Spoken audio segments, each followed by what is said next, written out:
tous et à toutes et bienvenue sur Radio Yanniv. L'émission la plus sympa, la plus extra, la plus... Comme ça.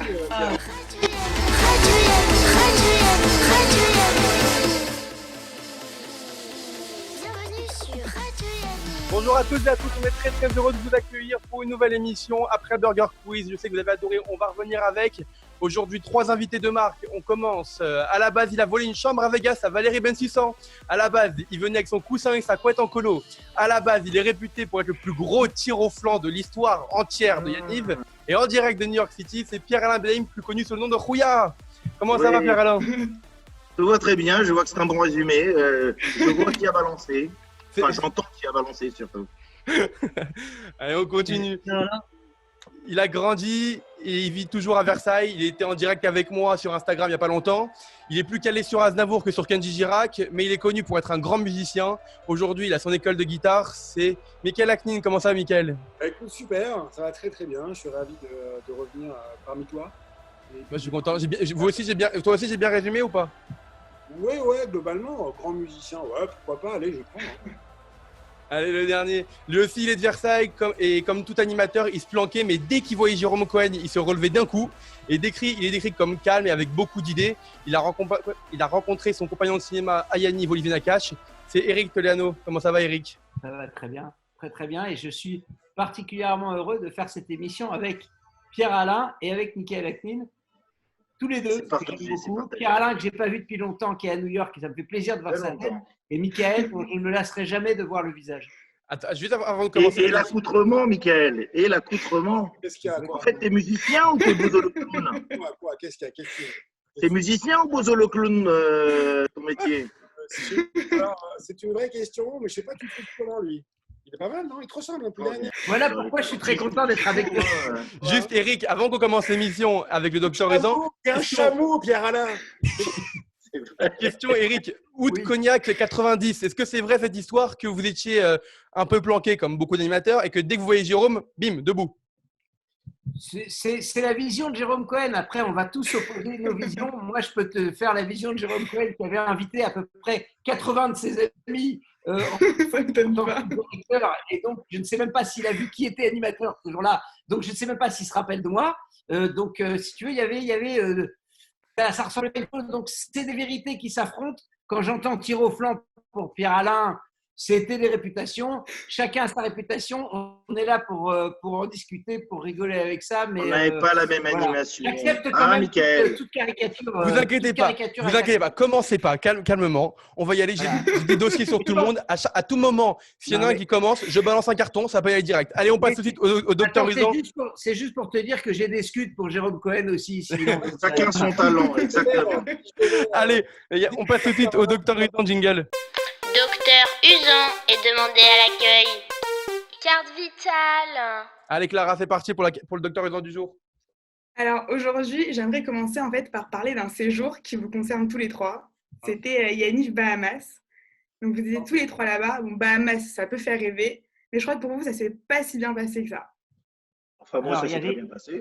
Il n'y avait pas Michael. Mais c'est un des pires séjours qui a eu lieu. Et il y avait Pierre qui est venu en guest, on va dire, pour ne pas dire en m'avait très gentiment j'étais en vacances à Miami. Voilà. Et j'ai pris un avion ou alors vous êtes passé par la mer. T'as nagé, je pense. Non, c'est pas possible. C'est le dernier séjour que j'ai fait en tant qu'animateur et c'est le pire séjour de toute ma vie. C'est parce qu'un jour, Jacques Ohayon a eu envie de faire les adultes, mais vraiment de façon pérenne, et qu'à notre décharge, avant que les scuds arrivent, on a assez mal préparé le séjour. Tout s'est très mal passé, tout a été catastrophique, mais le pire de tout a été les bateaux. Le jour où tu es arrivé, c'est pour les bateaux aux Bahamas, et à peu près tout a merdé. Je ne peux même pas vous raconter dans quelle proportion, mais ça s'est fini à l'hôpital, aux urgences. Ah oui, carrément. Okay. J'ai lâché le groupe au milieu de la mer. Je les ai retrouvés 2 jours plus tard tout seul. Et j'étais là. Il n'y avait plus rien. Koh-Lanta, c'est rigolo à côté. Il y avait ton cousin, non? Il y avait mon cousin Fredo. Et il y avait Stéphanie Cohen. Et je peux juste vous raconter une anecdote rapide qui est authentique. À un moment, il y a eu un problème sur un bateau et j'avais tous les passeports dans un sac et les bateaux étaient en pleine mer et il fallait qu'il y en ait un qui retourne parce qu'il fallait aller à l'hôpital. Donc, mon cousin a plongé dans l'eau et il est venu sur l'autre bateau. Et du coup, je l'ai vu de bateau à bateau, j'ai vu sa tête, c'était compliqué. Il m'a dit, il faut que tu viennes avec moi. Donc, j'ai donné à un colon qui avait 35 ans hein, le sac et je lui ai dit, tu m'as vu, dès que je suis sur l'autre bateau, tu m'envoies le sac. J'ai plongé dans l'eau en pleine mer et il m'a envoyé le sac avec les passeports et l'argent dans l'eau. Je pense que si un jour il avait fallu faire une suite à Nos Jours Heureux, c'est sous ces jours que j'aurais choisi pour faire un chaos. Et je peux vous dire que quand je suis rentré, j'étais aux urgences, moi, tellement j'ai vécu un truc compliqué. Mais on va rester sur des bons souvenirs et on va partir. Alors, a priori, je vais éviter de dire à la base, n'est-ce pas? A priori, le voyage croisière, c'est topissime. Les bateaux, c'est topissime. On a vécu les Antilles, on a vécu la Grèce et Bahamas. C'est juste extraordinaire, un site incroyable. Et a priori, ce séjour, je ne sais pas si même, je ne l'avais pas discuté avec Jacques, il a été conçu ensuite. Bon, je m'y suis retrouvé donc, parce que vous m'aviez invité quelques jours. Et c'était effectivement une catastrophe, alors qu'à l'origine, c'est juste idyllique. Je pense qu'on ne va pas dire trop de mal, mais je pense qu'effectivement, en termes de caractéristiques, on va dire, d'adultes que tu t'es payé pendant ce séjour, c'était quelque chose. Alors, dans un espace-temps qui fait que… La première phrase de Pierre-Alain, quand il est arrivé, il est rentré dans un bateau et il a dit cette phrase qui est restée longtemps, « Ramchouma dans ce bateau ». Est-ce que tu peux nous traduire ce truc-là? Oui. Qu'est-ce que ça veut dire exactement? En fait, c'est marrant parce que c'est totalement contradictoire. Ramchouma, ça veut dire que ça pue. Or, en tout cas, ils font super bien le voyage. Hein. Non, mais or, si vous avez vécu les Antilles ou si vous avez vécu la Grèce, je sais que Mickaël, tu as vécu la Grèce. J'étais, je crois, encore invité, non? Tu vas être encore invité. En fait, Pierre-Alain, vous êtes incrusté partout dans Yaniv, en fait. Non, mais vraiment, c'est le sujet, et Jacques et Yannick pourront le confirmer, c'est vraiment le sujet dernier des Mohicans. Ça veut dire que je n'avais pas fini animateur, directeur, qu'au bout, j'ai continué encore, mais j'étais invité. Mais alors d'ailleurs, je vous coupe 10 secondes, Pierre-Alain. On m'a dit que Pierre-Alain, vous vous moquez à chaque fois de tous les gens qui passaient leur vie à Yaniv, qui restaient jusqu'à 30 ans, mais qu'au final, vous êtes resté mais bien longtemps à Yaniv aussi. Non, mais c'est vrai, je m'assume complètement. Je suis resté personnellement mais bon, c'est tout mon attachement, au système. Et on n'a qu'à voir Jérôme, n'est-ce pas, qui y est revenu encore pour de longues années. Bref, en l'occurrence, pour revenir au bateau de Bahamas, c'était des bateaux extraordinaires. C'était des catamarans. C'était pas des monocoques où on était à 11 dedans et où c'était l'horreur. Pour parler de confinement, c'était une première expérience de confinement en Grèce ou aux Antilles. Non, c'était des catamarans hyper larges, chambres climatisées. Je ne sais pas si tu te souviens. Eric, en fait, ça a dû être tellement horrible que tous ces détails, tu t'en souviens pas.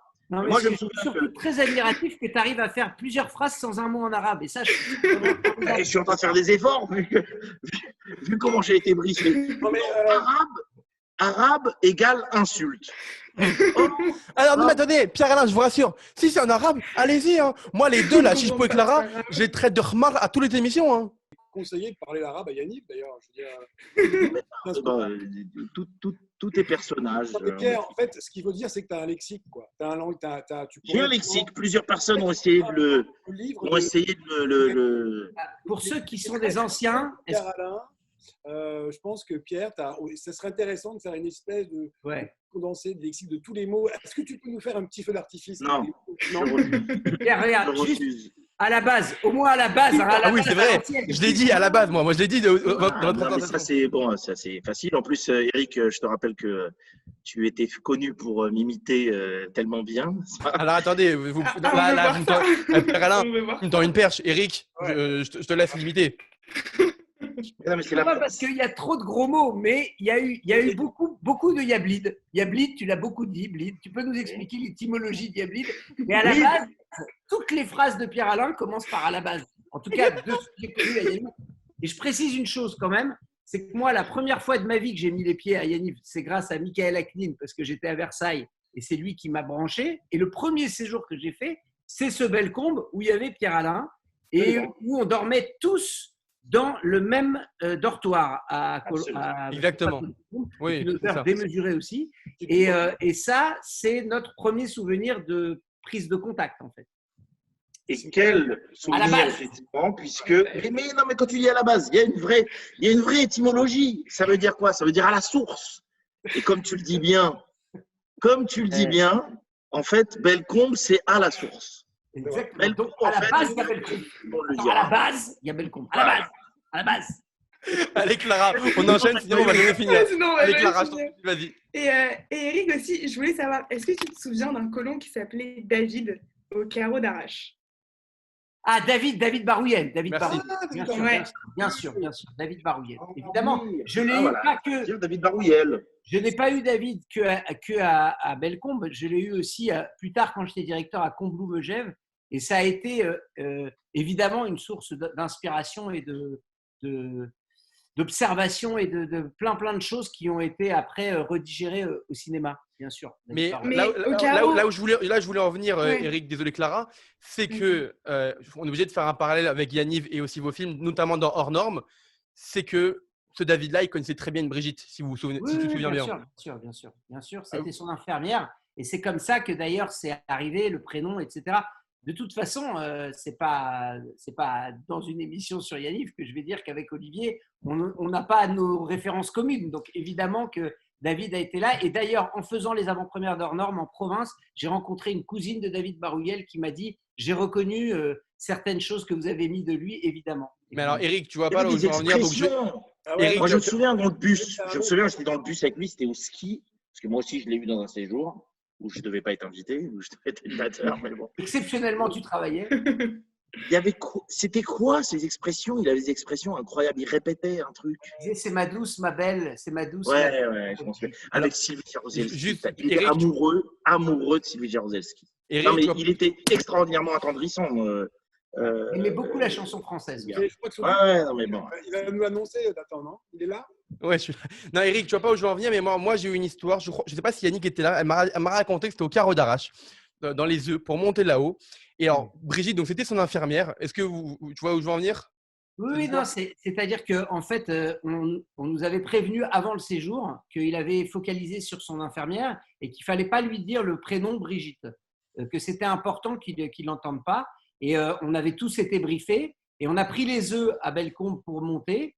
Et au moment où on était avec un autre couple, il y a un mec qui a dit à sa femme « Dis donc Brigitte, passe-moi le truc » et il a été secoué, ça l'a un petit peu remué et du coup, tout le travail pédagogique qu'on avait fait a été foutu en l'air ce jour-là. Signal déclenchement dans les œufs. Mais j'ai beaucoup de tendresse quand je repense à lui. Il aimait beaucoup la chanson française, il parlait toujours « Est-ce que tu connais Jodassin? Est-ce que tu connais Brassens? Est-ce que tu connais… » Et il y a une forme de poésie chez lui que j'ai ressenti et que j'ai réintégré avec Olivier quand on a pensé à Hors Normes et à la poésie qu'il peut y avoir parfois dans les personnages qui sont eux-mêmes hors normes. Moi, je vais continuer avec Pierre-Alain. Pierre-Alain, déjà, j'aimerais savoir si je peux vous appeler Rouilla. Tu peux et tu te mets moi, putain, c'est pas possible. Juste pour qu'on comprenne un peu le personnage que vous êtes, pour les gens de notre génération, vous êtes un peu le père spirituel de Samuel Lolo et de Benny Fellous. Directeur actuel. C'est-à-dire que vous êtes resté 40 ans à Yaniv, que vous n'avez jamais décroché, mais surtout que, donc, comme l'a dit Nathan, vous étiez un assez gros tir au flanc. Et d'ailleurs, vous faisiez des grasses matinées. Ça, c'est les conneries. Alors, attendez. Non, commence pas, Pierre-Alain, parce que j'ai des doses sur cette histoire-là que je peux raconter si je veux. On a des sources. Apparemment, vous faisiez des grasses matinées. Il est clair que de ce qui a été discuté auparavant, on accepte les différences. Je ne suis pas, comme Michael Aknin, à l'image de Jaco Hayon, avec une guitare autour du cou. D'accord. Alors, ok, je la joue comme ça, je balance un premier dos. Vas-y. Pierre-Alain était directeur, et un directeur normal, ça se lève à 7 heures pour aller réveiller les colons, le petit déjeuner, etc. Mais Pierre-Alain n'est pas un directeur comme les autres, il faut que vous le sachiez. Il se réveille à 14 heures, et il était réveillé par un aspirateur, par la femme de ménage qui nettoyait dans le couloir, et il sortait à 14 heures l'engueuler. Mais qu'est-ce que tu passes aspirateur à 14 heures? Je peux citer qui peut avoir raconté ce genre d'exagération absolue. Je te donnerai une première leçon de management qui consiste à dire que plus le manager est performant, plus son management est en place, moins il est visible. Donc déjà, c'est que ça fonctionne. Bravo, bravo. Très belle rhétorique. Très Très belle peu de gens y croient. Très belle leçon pour tous les directeurs C'est une de réalité. Après, tu as d'autres gens dont le management, c'est la tyrannie, si vous voyez ce que je veux dire, hein, qu'on fait pleurer en réunion. Ce n'était pas mon cas, effectivement. Et On va y revenir. On va y revenir. J'ai détesté être directeur. Non, mais j'ai détesté être directeur. C'est la réalité des choses. Attendez. Moi, C'est vrai que je moi, t'ai eu comme directeur en Angleterre. Je suis obligé de confirmer que tu dormais tard. C'est ça. Allez, Chichepo, est-ce qu'on peut enchaîner sur les anecdotes de Pierre-Alain, Chichepo? Vas-y. Alors, moi, j'aimerais savoir, c'est comment la Grèce le 15 août? Quand on n'a pas de car en Grèce le 15 août, c'est comment? Ah, eh ben, il faut qu'il y ait un miracle. Voilà, C'est quoi cette histoire, Pierre-Alain? Et c'est vous le miracle, non? Franchement, j'y croyais pas. Franchement, effectivement. Attendez, moi je comprends pas. C'est quoi cette histoire, s'il te plaît, Pierre-Alain? Je vais essayer de la raconter rapidement si tu veux. En gros, donc, il y avait une semaine en bateau et après une semaine en bateau, on devait faire 200 ou 300 bornes et on se retrouvait dans un club hôtel sympathique, etc. Donc il fallait faire 200 ou 300 bornes avec un bus. Et donc les réservations avaient été faites. Et je me souviens, une des rares fois où j'ai dû bien m'appliquer dans la préparation d'un voyage, on avait reçu le fax du mec et Yannick m'avait dit: qu'est-ce que tu penses, on prend ça ou ça? Et genre car Pullman, ça valait 4 fois le prix. Donc je lui ai dit: laisse tomber car Pullman, qu'est-ce qu'on a à foutre? Et on avait pris donc le car non Pullman. Or, car Pullman, en Grèce, ça veut dire car normal. Car version Europe de l'Ouest. Si tu prends car normal, c'est la Turquie, voire l'Irak. On s'est trouvé avec un autobus bas de gamme où il y avait un chauffeur albanais normal qui ne parlait ni l'anglais, ni le français, ni l'allemand, ni le grec d'ailleurs. On s'est retrouvé avec un bus qui avait vraisemblablement 40 ans, sans air conditionné. Et bon, vogue la galère, on est parti comme ça. 15 août, le bureau du mec était fermé. Et je m'étais installé au fond, n'est-ce pas? Au fond du bus pour dormir. Voilà. Et j'avais soudainement, au bout de 20 minutes, la fesse gauche collée au siège ayant fondu, d'accord? Et j'avais véritablement brûlure au 2e degré, où le faux cuir avait collé à ma cuisse. C'est pas tout ça, c'est qu'on passe à peine le détroit de Corinthe, je sais pas quoi, bref, je sais plus quel truc où on passe un pont. Et à ce moment-là, boum, le bus s'arrête, on descend douce. Le mec m'explique en albanais, c'est rien, c'est rien. Il trifouille dans le moteur, se brûle la main, utilise l'autre main, on redémarre. Bon, on redémarre. Je sens que ça commence à sentir le moisi. Le soleil se couche vers 7 heures du soir. Et là, on passe une espèce de colline. On arrive dans une descente et le moteur s'arrête. Et le mec me dit, c'est mort, le moteur est mort, on va passer la nuit là. Je lui dis non, on va descendre peut-être jusqu'au village d'en bas. Donc on va sans moteur, on roule libre. Le bus descend jusqu'au village d'en bas. On arrive dans le village d'en bas. Le soleil se couchait un peu comme derrière toi, Nathan. Ouais. Et ville morte, puisque c'est le 15 août, ville morte. Il n'y avait rien, place du village. On se retrouve où le mec me dit, bah écoutez, on dort dans le bus. J'appelle le mec. Je lui dis, c'est quoi ton bus? C'est quoi cette merde? Il me dit, écoute, c'est le 15 août, t'as vu ce que t'as payé, taratata. Et donc, j'ai été obligé de le menacer de mort. Je lui ai dit, voilà, j'ai 40 mecs autour de moi, ils vont me tuer. Donc, plutôt que ce soit je préfère te tuer toi. Donc, je lui ai dit, non mais vraiment, vision surréaliste. En face de moi, un parking avec un school bus. Donc, je lui dis, voilà, je suis dans tel village, t'appelles le maire, tu lui dis qu'il me donne son school bus, et à ce moment-là, je vais continuer mon voyage et tu vas récupérer ton bus de merde. Le mec me dit, non, c'est 15 août. Donc, je l'ai menacé, je lui ai dit, voilà, tu ne me connais pas, je suis pire qu'un Albanais, je vais venir, parce que je ne voyais pas comment m'en sortir. 15 août, 7 heures du soir, un village au fin fond de nulle part, où on allait en gros dormir par terre, ou dormir dans le bus, et jamais être dépanné. Et effectivement, 2 heures après, le miracle a eu lieu, le mec a appelé le maire, et le maire nous a donné son school bus, et on a fini le trip en arrivant à l'hôtel, en school bus. Je ne savais même pas qu'un school bus, ça existait en Grèce. Pierre, c'est la deuxième leçon de management, celle-là. Management, Première, Il Que faut tout le monde menacer de mort. retienne. La première, tu dors qu'à 14h. La deuxième, tu menaces les gens de mort. Avec toute leur famille. Avec un Mais couteau. l'essentiel, c'est que ça marche. C'est ça. Exactement. C'est pour ça que je te dis, c'est ta deuxième leçon de management. Voilà. Ils pourront vous confirmer. Pierre-Alain, c'est quoi un sandwich Betra? Ah. Cette connerie. Mais... Non, il n'y a pas de sandwich Betra. Ah si. Ah, si. Non, mais. Ouais, c'est Valérie l'a dit, évidemment. En fait, Betra voulant dire pas classe, vulgaire, genre basse classe, d'accord? Et il a pu m'arriver un jour où il y avait un sandwich mais pourri, qui était mal présenté, qui était mal préparé, que j'ai pu dire que ce sandwich, il était Betra. Mais ce qui, je pense, n'est pas. Voilà, c'est encore une expression de Pierre-Alain en arabe, oui. Comment tu fais à New York pour pas parler ton arabe tous les jours? C'est ça qui m'intéresse, Pierrot. Comment tu fais? Les Ben, non, Américains, mais ils ne comprennent pas tes expressions. Je parle anglais, chers amis. Imaginez-vous. J'aimerais Hein? tellement te voir parler anglais. Of J'aimerais course, of tellement. course. Ah, Eric. Moi, Mickaël, je voulais que tu me racontes au Canada en 98, donc en même temps que la Coupe du Monde. Ouais. Je crois qu'il y a eu un petit souci, vous n'avez pas pu la voir, il y a eu une grosse galère. Ouais, tu parles de la Coupe du Monde. Ouais, oui, La finale. Ouais, en 98, la finale. certainement. Alors, moi, je suis très, très, très mauvais en mémoire. Mon anecdote va à peu près durer à peu près 10 secondes, mais c'est très bien, ça va compenser. Le truc, c'est que je crois qu'il fallait absolument trouver un endroit pour la voir, c'est ça. Et le truc, c'est qu'on avait pris un bus, on avait essayé d'aller la voir, et le bus est tombé en panne. Tu vois, Ah, une histoire. encore une fois. Et moi, Il est L'histoire des bus. j'étais moins téméraire que toi, Pierre-Alain, pour arriver jusqu'au bout de l'idée. Donc, on est revenus comme des cons, avec, si tu veux, une frustration assez énorme, sachant qu'en plus, les jeunes de l'époque étaient bien, comme tout le monde, assez chauds pour regarder ce match. Il y avait une effervescence qu'on avait en plus travaillé au corps en l'anticipant, vous inquiétez, on va aller le voir. Donc, on avait vraiment monté le truc.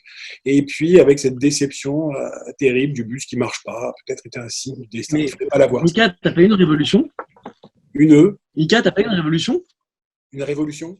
Des colons Des qui sont pas. colons. Parce que c'est vrai que tu as quand même une colo entière qui n'a pas vu la Coupe du Monde 98. Alors, moi, je vais vous dire, j'étais à Courchevel en 2018 d'ailleurs avec le fils d'Eric.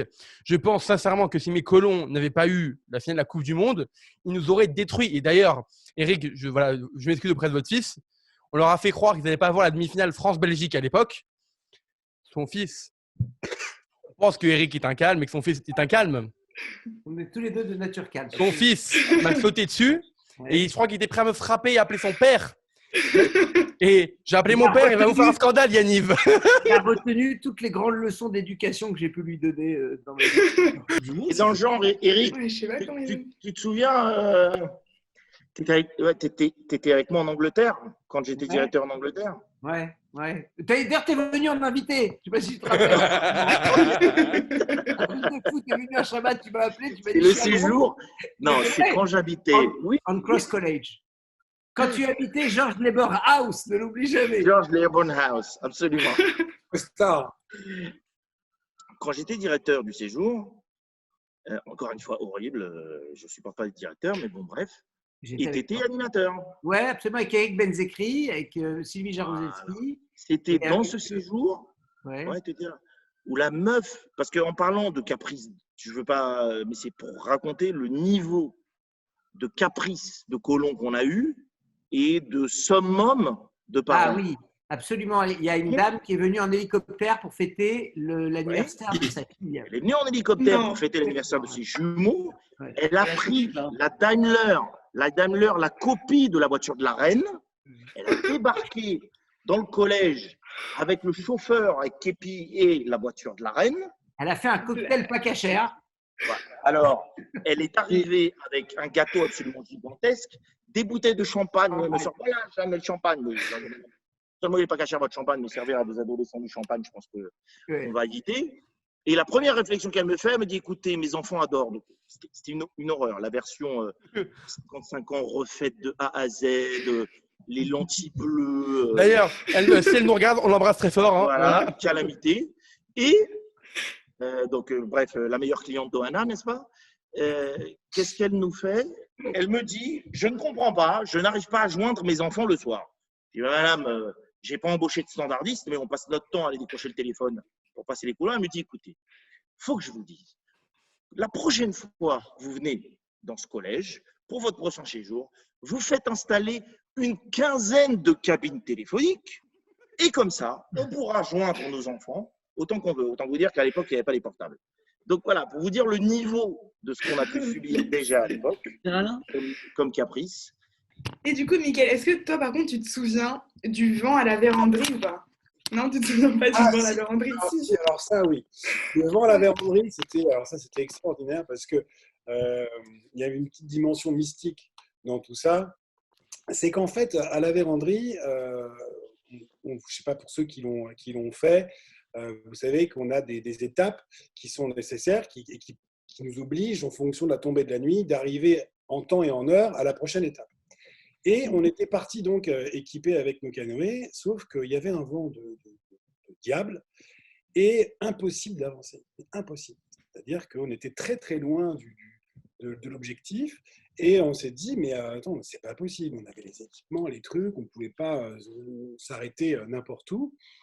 Et puis on voit une toute petite île à côté, qui était la plus proche avec le vent. On s'est dit bon, on va s'arrêter là quelque temps, au moins on va s'arrêter là. Au pire, on dormira là, mais bon, ce sera la cata, etc. Mais ça aurait chamboulé toute l'organisation du séjour, parce qu'on était quand même assez loin, en fait, de l'objectif. Et Jacques n'est pas arrivé avec son bateau à moteur à ce moment-là? Jacques, on était avec Jacques. Voilà. Vous savez, dans la vie, il y a des gens qui laissent, qui attendent pas la fin, et il y a les spoilers, comme Pierre-Alain. Ah, Jacques, mais justement, Jacques, tu vois, il était là. Et alors, on n'a pas besoin de spoiler, on sait que Jacques va arriver. Alors, on s'arrête. On s'en mais en fait, Pierre-Alain, en réalité, pour moi, pour te donner une petite définition quand même, parce qu'on parle de toi beaucoup en mal et je m'inscris en faux, tu es quelqu'un tu as un paradoxe. C'est-à-dire que tu es à la fois quelqu'un d'extrêmement sensible, tu es une espèce de flamant rose déguisé en chameau. Alors, ce qui est bien dans cette émission aujourd'hui, c'est qu'ils sont en train de me tuer tout mon conducteur. Ça veut dire qu'on devait balancer les deux en premier et on devait finir par des compliments. Alors, si vous voulez faire l'émission, mais je vous la laisse. Eric, vous avez l'habitude, mais reprenez-la. Reprenez-la, mais je vous la laisse, moi. Attends. Parlons plutôt de la coupe d'eau. Je termine mon histoire vite fait parce que quand même, mais elle est marrante. Et du coup, donc, on voit cette petite île, on s'est dit, on va s'arrêter là. On verra bien ce qui se passe. On s'arrête là. Le vent qui part en couille, la pluie qui tombe, machin, etc. Ça prend vraiment une dimension terrible. On se dit, mais c'est pas possible. On va passer vraiment un sale moment. Et là, on essaye de chanter, mais la musique, à ce moment-là, n'y fait rien. La musique a ses limites. Et là, je sais pas, je dis au colon, bon, bah, venez, on sort les téfilines. On met les téfilines, ça fera une animation. Et puis, il était genre 15h30, 16h. Je dis, venez, on met les téfilines, on fait une petite prière, on ne sait jamais. Faisons-la. Tout le monde était super chaud. Ouais, on met les téfilines, etc. Machin. On sort les téfilines, on les sort des sacs et tout. Il était 4 heures, etc. On met les téfilines. Je te jure, on a mis les téfilines. Un quart d'heure après, le vent s'est arrêté, la pluie s'est arrêtée. Je te jure que c'est vrai. Et on a repris les bateaux. Et on est arrivé un peu en retard, mais on est arrivé à bon port, un petit peu en retard, avec 1 heure de retard, mais avec le vent pas dans le dos, pas exagéré, mais on est parti tranquillement, sereinement, sans rien. C'était absolument incroyable. Voilà. Donc, petite anecdote mystique. Un côté mystique. Avant qu'on passe à l'invité mystère, messieurs, je crois qu'il y a une chanson qui vous tient à cœur, Mickaël, Eric. Est-ce que vous pouvez me raconter? Voilà, je vous laisse raconter l'histoire. Mickaël. Alors, cette chanson, j'étais avec Valérie Chiche. Tu te rappelles, Pierre-Alain, Valérie Chiche? Ouais. J'étais avec Valérie Chiche. Tu l'as connue, Eric? Je sais pas. On était si, ça me dit quelque chose. On était à Bellecombe et on avait écrit une chanson sur Israël. On avait écrit le texte à deux. Et quand on l'a chanté. Vous avez écrit des chansons? Ah, pardon? Je n'avais pas vous écrire des chansons. Définitivement, il y avait des talents. Hein. Des talents. Ce qui n'était pas mon cas. Non. Et hauts talents. Et du coup, on s'était dit, bon, on l'écrit, puis on verra bien, puis ça n'avait plus au colon, etc. Et Jacques m'avait dit, on va en faire un disque. Il avait bien kiffé, je crois, au texte. Et il m'a dit, on va en faire un disque. Ça a été mon premier enregistrement en studio dans des conditions professionnelles. On avait enregistré à Versailles dans un studio qui s'appelait Bob Castel à l'époque. Mais c'est une chanson il faut dire à Nathan, c'est une chanson qui est restée. En fait, il y a des chansons qui ont été créées, qui ne sont pas restées, qu'on a fait un soir sur un bout de table. Et celle-là, elle est restée. Et 10 ans après, quand elle est à Yaniv, les jeunes, ils chantaient cette chanson. Donc, c'est pour ça qu'elle a un petit symbole. Je ne sais pas si elle existe toujours, mais moi, je serais heureux que Mickaël la chante. Alors c'est parti, Mickaël. Bah ouais. Alors, on ne va pas la faire en entier, mais on va faire un petit peu. C'est un peuple meurtri à la sortie. À la sortie d'un pays. Je me rappelle des paroles. C'est un peuple meurtri à la sortie d'un pays, à la recherche d'une terre inconnue. Ils avaient dans leur cœur tant de larmes et de douleurs, et un espoir de bonheur. C'est une catastrophe, je m'en souviens. Alors le refrain, c'est le refrain le plus important. Israël, terre de notre père, Ah, ça me dit quelque chose. a donné notre droit d'exister. Tout le peuple juif ne pouvait se passer d'une terre promise qui lui est destinée. Et là, on chantait Destinée. On était tous les deux destinés. Tu te rappelles ou pas? Ouais, mais bien sûr. Désolé Ça, c'est l'époque des Soudés Pastebac. Oui, c'est pas, pour moi, c'est Eric. C'est Bon, les gars, pour vous. Eric, pour moi, c'est un de mes meilleurs films, les Sudo Pastebac. D'accord, ça va. Mais alors. on passe tout de suite. On passe tout de suite au Yaniv, bonjour, jingle. Yaniv, bonjour. Yaniv, bonjour. Yaniv, bonjour. Yaniv, bonjour. Yaniv, bonjour. Mais alors, vous allez me demander qu'est-ce que Yaniv, bonjour. Yaniv, bonjour, c'est très simple. Une personne va nous rejoindre dans la conversation. Vous ne savez pas qui c'est. Vous allez devoir lui poser des questions. Elle va devoir répondre uniquement par oui ou par non. Et on va voir si vous arrivez à être deviné. Alors, Invité attends. mystère, est-ce que vous m'entendez? Ok, très bien. Alors, Mickaël, Eric et Pierre-Alain vont vous poser des questions et vous avez le droit de répondre uniquement par oui ou par non. Ça, c'est- Eric, je vous laisse commencer. Je te laisse commencer. Invité mystère, est-ce que vous avez fait des séjours ensemble? Non. Invité mystère, vous avez l'air très sympathique en tout cas. C'est quoi cette... C'est un strom. Cette façon de répondre me donne envie de penser que vous êtes très C'est un sympathique. strom, l'invité mystère. Invité mystère, vous êtes dans Et une Hannibal. cave, dans un- Hannibal Lecter, on l'avait, Yaniv? Invité mystère, vous avez du charbon dans la bouche? Invité mystère ou pas? Arrêtez de roter, s'il vous plaît. Donc, t'as Alors. pas fait de séjour avec Eric. Ok. Deuxième Un question. séjour avec moi? Ah, Ah ouais. Elle a dit, Mystère, vous êtes à table, invité mystère, vous êtes en train de manger, invité mystère ou pas? c'est l'apéro, quoi. Je pense que c'est quelqu'un de ta génération. bon, ça doit être du. Est-ce que ce serait pas Norbert par hasard?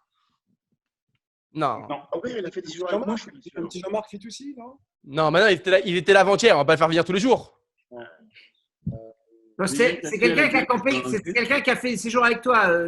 On n'a pas eu la réponse. Jean-Marc, Pierre. Voilà. C'est quelqu'un apparemment qui a fait un séjour avec moi, mais qui a fait des séjours avec moi, mais on ne sait pas si c'est en tant qu'animateur ou en tant que colon. Il est de retour, l'invité mystère? Animateur. Ah, c'est bon. Ah, animateur. Alors, invité mystère, êtes-vous Oui. parti avec Pierre-Alain, Ah oui. avec Mickaël Aknin Oui. et pas avec Eric? Grinspan, parce qu'on a les Grinspan en commun, Mickaël. Alors, ok, je vais déformer les règles. Donnez-moi un séjour où vous êtes parti avec Pierre-Alain, s'il vous plaît. Tu veux faire vite, t'as raison. Californie. on est nul. Californie, Pierre-Alain. Californie. Avec moi. Et Philippe Bensoussan. Et Philippe. Alors, oui, Philippe, t'as raison. J'ai reconnu l'intonation de la voix. C'est pas Philippe Philippe. ou pas? C'est pas Philippe, Eric. C'est pas Philippe, alors Gilles Amzalag. Non plus. Alors, c'est qui? À ma connaissance, il est plus jeune, je crois. Michael Smadja. Eric Cohen. C'est Eric Oui. Cohen. Ah, Eric Eric Cohen. Cohen. C'est Eric Cohen. Oh Bravo, putain, Eric. effectivement. Ah, pas. Bonjour, Eric. Eric. Oh, Eric. D'abord, je te félicite pour cette coupe de cheveux. Le Mais confinement. oui, mais c'est le seul qui n'est pas guéri. Ce garçon rajeuni ou quoi? Ce garçon rajeuni. Bon, alors attendez. Le syndrome, comment ça s'appelle avec Brad Pitt, là? Le syndrome de... Tu dois connaître ça, Eric, là. Tu connais tout. Attendez, je suis obligé de partager ça avec ma femme parce qu'Eric Cohen est l'idole de toute une génération de femmes. Géraldine. Et donc voilà. Eric Cohen, tout simplement, c'est lui l'invité Salut, mystère. Jérémy. Regarde cette coupe de cheveux comme elle est belle. Regarde. Tu as vu, ça part un peu à droite, il n'y a rien à gauche. Tu vois ce que Tu je le veux dire? vois? Moi, je le vois pas. C'est magnifique. Alors que Pierre Alain, il n'y a plus rien, c'est fini. Bonjour Géraldine. Je fais comme ça. Et- Tu vois, je fais comme ça, c'est bien. Michael, lui, il a tout gardé. Tu vois, il a tout Il gardé. a jamais rien. Alors attendez, je vous pose une question, messieurs, dames. Est-ce que vous êtes content de l'invité mystère? Là, on est ravis. On va pas dire non. Alors, Eric Cohen est une idole. Il est où? Moi, je le vois Toute une pas. génération. Toute une génération à Yanniv va idolâtrer cet homme-là. Eric Cohen, est-ce que je peux vous demander un souvenir qui vous vient directement en tête avec un des trois hommes? Écoute, j'en ai beaucoup. Avec Pierre Alain, je peux pas dire que je peux pas me souvenir de la Californie. Tu vois, il s'est passé tellement de trucs en Californie. Ah ouais, avec non, Pierre t'as Alain. raison. Alors, Eric, je te laisse raconter. Je sais plus. Écoute, c'était un séjour un peu nouveau, tu vois, personne. C'était la deuxième fois que ce séjour avait lieu. Et quand ils annoncent l'équipe, c'était en direction Gilles Amzalag. Et dans l'équipe, il y avait Valérie Elali, Philippe Bensoussan. Bon, moi, parce que je l'avais déjà fait, donc ils m'ont dit ouais, viens, tu vas nous aider un peu, mais je ne connaissais rien du tout. Et Pierre Alain. Et je me dis, putain, Pierre Alain et Gilles, dans un séjour, ils se font. Oui. C'était un séjour extraordinaire. Franchement, j'en ai des souvenirs. J'entends les oreilles qui résonnent encore de leurs cris et de leurs histoires et tout. Mais c'est fou. Ils sont incompatibles par des sens. Mais moi, je me demande maintenant encore. C'était incompatible, mais c'est pas grave. Ça a été quand même un super séjour. Ah, formidable. Ce qu'il y a d'extraordinaire, c'est que je prépare le Shabbat. Je ne sais pas si vous avez déjà eu à bosser, censé bosser, n'est-ce pas, malgré l'ironie, dans une ville comme Los Angeles. 200 km sur 200 km de banlieue, ripou, où il n'y a rien. Et je ne sais pas si vous connaissez le fait qu'il y a, par exemple, la 27e avenue qui croise Fairfax, mais sauf que la 27e avenue, il faut savoir si c'est ouest ou est. Et donc, je devais aller dans le fameux quartier de Fairfax pour faire les courses pour Shabbat le matin, le vendredi matin, pour préparer le Shabbat, puisque même en Californie et même à Los Angeles, on cuisinait pour Shabbat, ce qui avait un côté assez extraordinaire d'ailleurs.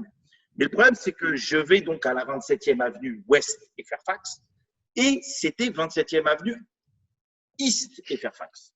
Et il y avait 140 km entre la 27e ouest et la 27e East.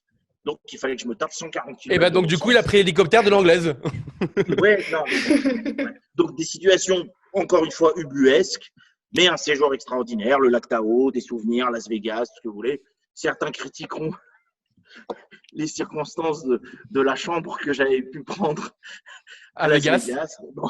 Voilà, vous aurez compris la référence de mon introduction. Eric, tu restes avec nous jusqu'à la fin de l'émission? Bien sûr. Très bien. Bon, alors avant qu'on passe au Maccabée et qu'on plaisir finisse de te voir, l'émission, Eric. À moins qu'Eric, tu devais sortir, tu avais un truc à faire ce soir. J'avais un plan. Ouais. Non, mais il m'avait dit 19h. Moi, il est 20h, je suis déjà. je vais balancer mes 2-3 cartouches qui me restent. Pierre Alain, mis à part que vous étiez connu pour être un directeur qui allait au casino, Directeur qui est au casino. est-ce que tu te rappelles d'une histoire? J'ai jamais joué au casino de ma vie, mais bon, c'est pas grave. D'accord. Est-ce que tu te rappelles la fois? J'allais au resto dans le casino, oui, mais bon. Est-ce que tu te rappelles la fois où je crois que tu t'es réveillé, je sais pas si tu t'es réveillé, mais avec des punaises autour de ton lit que Jérôme Cohen avait mis? Jérôme. Oui, ça faisait particulièrement chier Jérôme parce qu'au début, effectivement, j'amenais ma couette et mon oreiller. Il fallait que je garde mon confort et oui, c'est absolument insupportable. Et il m'a piégé 1000 trucs. Il a effectivement mis des punaises tout autour de mon lit et jamais je n'ai marché sur une punaise. Ce qui l'a fait chier, mais comme pas possible. Mais malheureusement pour lui, ça n'a jamais fonctionné. Effectivement, son piège n'a jamais fonctionné, mais je m'en souviens. Et pour finir, juste Eric, Ouais, tu étais quelqu'un de généreux, de sympathique, souriant. j'espère. Je sais pas. Mais pourquoi as-tu laissé la voiture de Jacques dans Paris sous la neige en lui disant « Viens la récupérer » Je réponds pas à cette question. J'utilise un joker. Je ne veux pas manquer de respect à Jacques. Si on ne peut pas prendre cette voiture, ce qu'il m'a laissé, c'était la voiture de Yanniv qui se conduisait comme ça. Mais il me l'a donné, mais je veux pas de polémique. Jacques, je t'aime, je n'ai pas de problème avec toi, ni avec Yannick. Donc, Bon.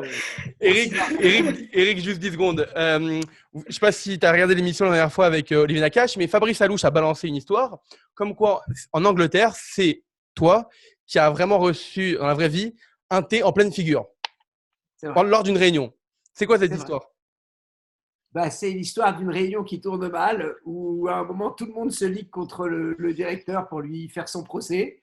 Et à un moment, le directeur, il prend. Mais à un moment, c'est le directeur, donc lui-même, il rebalance un ou deux scuds dans la tête de Zin. Et il y en a un à qui j'ai balancé un scud qui n'a pas apprécié. Il y avait un thé brûlant. C'est toi qui as reçu le thé dans la figure, non? Oui, mais c'est ça. Moi, j'ai balancé un scud. C'est-à-dire, j'ai répondu aux attaques qu'on m'avait fait. Et il y en a un qui l'a mal pris, il ne savait pas quoi faire, il m'a balancé le thé. Mais du coup, ça m'a fait une très belle scène que j'ai vue. Évidemment, mais alors, il me vient en tête une question, mais évidemment logique. Est-ce qu'après, une animatrice vous a massé là où il ne fallait pas, au mauvais endroit? Moi, ça a dû arriver. Ça a arrivé qu'une animatrice me masse, ça a dû arriver. Je peux pas mentir. Je peux pas faire le… Et là ou pas? De toute façon, la technique du massage, quand tu es animateur, elle est connue. Hein, je veux dire, je ne l'ai pas inventée. Pierre, aide-moi. Tu es à New York, tu es loin, mais tu es près quand même de moi. Je sais pas, on m'a dit, il y a des choses qui sont dans une zone interdite. Je ne vais pas parler de la zone interdite. Moi, je peux parler de l'histoire d'Aboulafia. Ah oui, ça tu peux. D'Aboulafia ou quoi? Ça, on peut raconter une anecdote qui est honnête, qui est vraiment magnifique. On ne cite pas de nom, mais elle est magnique. Vas-y, Mickaël, dans le train. Non, mais c'est ça, parce que Nathan, tu nous brides dès le départ et machin, il ne faut pas dire de trucs, et puis à la fin, tu nous lâches un scud, des passeuses. Il n'y a pas de… Attendez, non. Je remets les choses à plat. Attendez, alors là, non, là, c'est tout le monde contre moi. Eric Toledano m'a envoyé 0 message. C'est-à-dire que si vous j'ai les preuves sur mon portable, il m'a répondu à exactement 0 message. Vrai ou faux, Eric? C'est vrai. D'accord. Il m'a filtré pendant exactement 2 semaines. Et il m'a dit, attends, si tu veux des histoires, t'as qu'à regarder Nos Jours Heureux. J'ai tout mis là-dedans. C'est vrai. Je ne suis pas celui qui n'a pas le plus d'anecdotes. J'en ai plein, mais je les ai toutes mis dedans. Regarde, le thé, il est dedans. Le mec qui joue de la guitare, celui qui fait du vélo en slip. Regarde Nos Jours Heureux, il y a tout. Donc, ne vous en prenez pas à moi. Dernière chose, on a une mauvaise nouvelle à annoncer à tout le monde. Eric, je vous laisse tout seul, pour le coup. Comme on dit. Non. Eric. Oui, pardon. Eric. À cause, alors, quel est l'anniversaire de Yaniv? 40 ans. 40 ans. Pour les 40 ans de Yaniv, on se faisait une joie d'organiser une très grande fête le 7 juin au Gaumont-Marignan avec une grande projection de Nos Jours Heureux et une réunion de tous les anciens de Yaniv avec un petit déjeuner, une ambiance sympa. Malheureusement, à cause de ce qui se passe en ce moment, ça ne sera pas possible. Donc, on va le reporter. Mais voilà, on va fêter les 40 ans de Yaniv dignement. J'espère que Pierre-Alain, tu pourras reprendre un avion, que les avions recirculeront. Mais pour l'instant, le 7 juin, c'était trop incertain. Donc, on va remettre ça à plus tard, mais on promet de le faire en tout cas. On le refera à la rentrée. De tous se réunir à un moment. Exactement. Et je vous promets, on le refera à la rentrée. Et Eric et Olivier viendront dans Radio Yaniv pour nous raconter tous les offres de l'émission. Et j'ai prévu 2-3 surprises. Laissez-moi faire. Allez, on passe tout de suite au Maccabiat Jingle.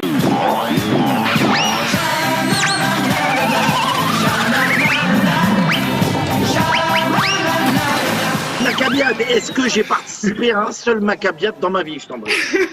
Non, c'était trop tôt.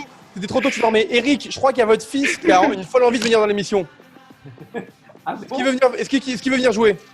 Ah bah viens. Jouer à quoi? Alors, pas drôle, en tout cas. On va faire les Maccabiats, viens. Alors, lui, moi je me rappelle de Ben. Il n'est pas là, donc je l'embrasse. Ben et Roman, je l'embrasse. Comment tu t'appelles? J'ai oublié ton nom. Raphaël. Ah oui, Raphaël. Sorry.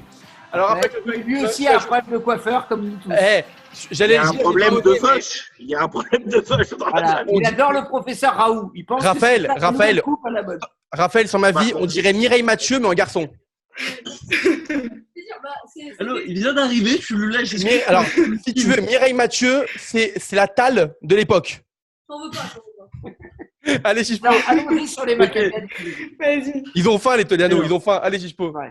Alors, pour les Maccabiats, on va jouer au juste prix aujourd'hui parce que, comme vous avez vu, on a sorti plein de petites infos dans la brochure. Donc, je vais vous poser des questions dont la réponse est dans la brochure. Dont vous devrez m'apporter une réponse chiffrée. Et vous devez être le plus près possible de la réalité, mais sans dépasser le véritable chiffre. Tu peux Par redire, j'ai exemple, pas compris. Dans la Alors, brochure, vous savez quoi? On va faire un premier tour, vous allez comprendre. Vas-y. Alors, C'est à toi. combien de séjours Yaniv a organisé en été depuis 1980? Nathan, une réponse? allez, on va dire 2000. 500. Alors, 2000. 2000. 500 pour Mika. Non, 500. Ok. Eric, Je dirais 600. 80. 600. Attends, 600, 650. Allez. Eric Cohen. Eric Cohen. Ah non, Eric Cohen. 5. Ah, il n'y a pas 5. Ouais, combien 485. J'ai pas entendu la question. 750. Eric Cohen, combien de colons ont été organisés en été depuis 1980? On était. de colo, ouh. Ouais.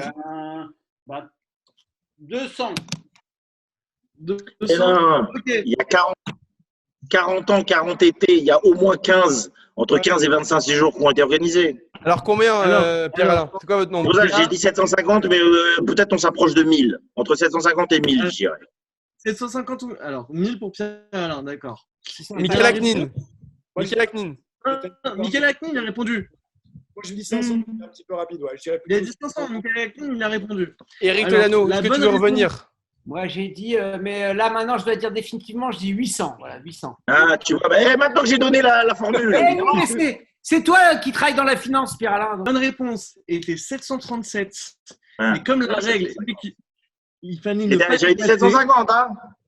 la règle était qu'il ne fallait pas dépasser. Donc, c'est Clara qui remporte la manche avec son 450. Non, il Voilà. y avait Michael Aknin Ah à non, 500. Michael Michael Aknin, 500. 500, Michael Aknin. 200. Ah oui, Ah oui, pardon. c'est vrai. Oui, C'est vrai, pardon. il a gagné. Bon, alors, merci d'avoir été avec nous aujourd'hui. Je vais vous laisser le mot de la fin à vous, sur ce qu'a été pour vous vos années Yaniv et qu'est-ce que vous retenez de vos années Yaniv. Je vais juste commencer avec Michael Aknin parce que je crois qu'au final, Jacques, ça a été votre père spirituel. Ça On va l'est toujours. Ça l'est toujours. Un père spirituel, ça reste toujours un père spirituel. D'ailleurs, on s'est revus récemment. On a refait le monde il n'y a pas si longtemps sur mon canapé. On s'est croisés un soir d'allumage de bougies de Hanouka à Versailles. Et on a refait le monde ensemble. On a parlé beaucoup d'écologie. Et justement, c'était intéressant puisque ce qui se passe en ce moment n'était pas complètement étranger avec ce qu'on avait dit. Bref, en tout cas, Yaniv, pour moi, ça a été le prolongement des EI.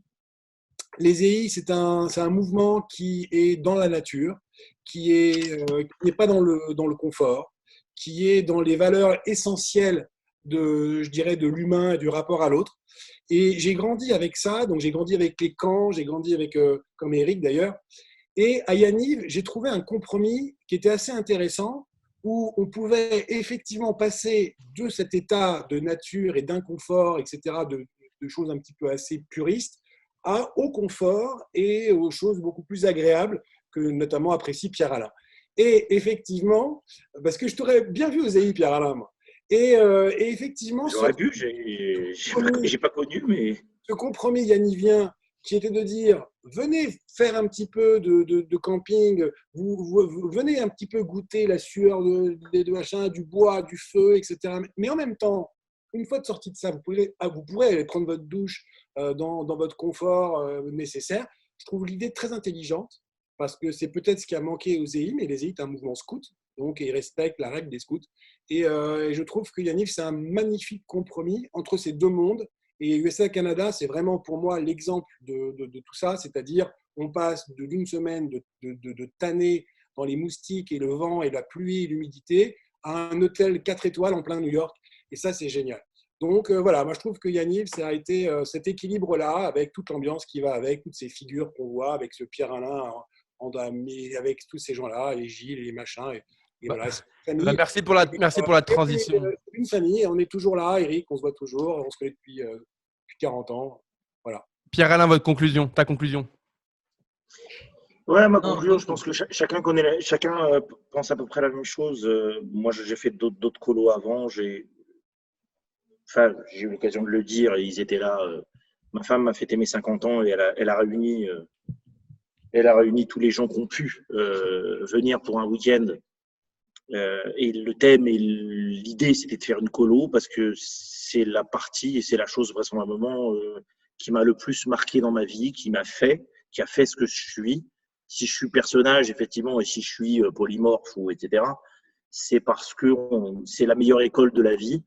Eric et Olivier ont rendu, par ce qu'ils ont fait comme film, etc., visible tout ça, mais on pense tous la même chose. Jacques et Yannick sont des patriarches pour ce qu'ils ont pu réaliser dans leur vie. J'espère que ça continuera encore longtemps. Et voilà, c'est unique. C'est unique parce qu'il n'y avait pas de structure établie entre animateurs et participants. Tout était comme dans une famille. Bellecombe, on en a parlé, c'était bien l'endroit pour cela. Et ça a continué comme ça. C'était un exemple de démocratie, c'était un exemple de diversité, d'ouverture, en accueillant même les gens qui étaient issus de mariage mixte ou juste intéressés par le sujet, etc. Il n'y avait pas tout l'ostracisme qu'on pouvait voir ailleurs. Et ça continue encore aujourd'hui. Bref, je vous dis, c'est vraisemblablement la chose qui m'a le plus marqué dans ma vie et qui a fait ce que je suis aujourd'hui.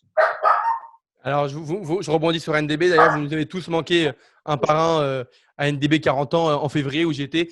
Il a fait une émission. Eric Toledano. Bah, je suis un peu d'accord avec ce qui s'est dit. Moi, il y a une phrase que quand on a fait Nos jours heureux a résonné en moi. C'est une phrase de Jacques Prévert et qui s'approprie bien à la période qu'on vit de confinement. C'est une phrase toute simple. Elle dit « Le bonheur, on le reconnaît au bruit qu'il fait quand il s'en va ». C'est un peu ce qui m'est arrivé quand Yaniv s'est arrêté. C'est-à-dire que je n'avais peut-être pas conscience à ce point-là que j'étais heureux là-bas. Mais quand ça s'est arrêté, je m'en suis rendu compte, et Olivier aussi, je dois énormément de choses à Yaniv. Je dois les premiers moments de confiance en moi, les premiers moments où on parle devant des gens, le moment où on a un public. Pour nous, le premier public, ça a été les colons de Yaniv, pour nos soirées, pour nos délires, nos envies de s'exprimer. La confiance de Jacques et Yannick à 21 ans pour diriger et avoir des responsabilités. Comme l'ont dit mes amis, c'est une échelle qui te permet de monter, qui te permet de te réaliser, qui te permet de te rapprocher de ce que tu vas être plus tard. Et je suis forcément toujours très ému de penser que je suis un peu né à nouveau dans ce groupe. Et en plus, j'y ai rencontré Olivier, avec qui je passe ma vie, que je vois plus que ma femme, et avec qui j'ai traversé des expériences complètement dingues les 20 dernières années. Donc, Yaniv n'a pas une petite place dans ma vie, ça a une place prépondérante, et c'est une place qui vaut très, très cher. Eric Cohen, vous avez le dernier mot. Tu as le dernier mot. Non, c'est marrant parce que j'aurais pu reprendre chacun de vos mots, quoi. C'est vrai que c'est comme un accélérateur de vie, quoi. Un accélérateur d'émotions. Pendant qu'on y passe 2 ans, 3 ans, 5 ans, on vit, on se forme, on vit des grands moments. Enfin, on réalise après coup que c'était des grands moments parce qu'en fait, c'est comme d'une intensité rare et on apprend plein de choses. On est beaucoup plus armé ensuite quand on rentre dans la vie active, par exemple, à voir des choses qu'on a managées, on a pris responsabilité, on s'est révélé des fois quand on a passé 5 ans à Yaniv, on a compris un peu plus qui on était. C'est assez incroyable. Et ce qui est fantastique, c'est que ça, vu le nombre de gens qui sont passés par Yaniv et qui ont été animateurs à Yaniv, ça a fait quand même un fond d'une diaspora française. Ça a créé c'est un écosystème, quoi. C'est une matrice de formation, quoi. C'est ça, c'est extraordinaire. Moi, je rejoins ce que disait Père Alain. Je trouve que le travail de Jacques et Yannick là-dessus, il est extraordinaire. Je ne suis pas sûr parfois on aime bien un peu critiquer, etc. Le quotidien, parfois, de Yannick ou des séjours, j'entends des critiques à gauche et à droite, mais moi je dis, mais attends, vous ne vous rendez pas compte, la puissance de ce qui a été créé depuis 40 ans, c'est juste exceptionnel, quoi. Et puis, ce qui est sympa de voir aussi avec vous, c'est que ce soit Eric, les deux Eric et les autres, c'est qu'on a vos enfants aujourd'hui en colo. Moi, j'ai eu les enfants de Eric. Et Eric Cohen, votre fille, ta fille Eva Luna, qu'on embrasse, part avec nous chaque année. Et c'est ça qu'on aime. Merci. Vous êtes le père d'Eva Luna ? Les miens, ils sont petits un jour et un peu loin, mais un jour, c'est sûr. Un jour et de New York, ils viendront. Merci Eric Toledano, merci Pierre Alain, merci Michael Aknin, merci Eric Cohen. Mickaël, on finit en chanson, comme chaque émission, s'il te plaît. Tu nous prends la guitare. Tu veux faire quoi? Ce que tu veux, je te laisse kiffer. Juste avant de finir, il y a Olivier qui m'a envoyé un SMS. Il m'a dit, est-ce que Pierre Alain a dit Hamchouma dans le bateau? C'est tout ce que j'ai envie. Ouais, moi, je une chanson un petit peu… voilà. Alors, c'est ça qui me vient comme ça. Hein. À la vache, et à la roquette, à la marve et à ma toque. ביתנו התינוקת שמוכני הטוב, על האש המבוערת, על המים הזכים, על האיש השב הביתה מן המרחקים, על כל עדות. On était censé chanter avec lui, Eric.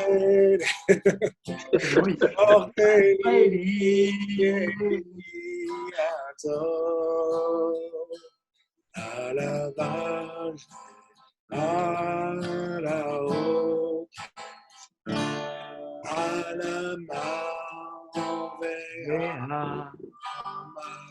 Merci beaucoup. On se retrouve demain pour une dernière émission de la semaine. Je vous embrasse. À très Bravo. bientôt. Bravo.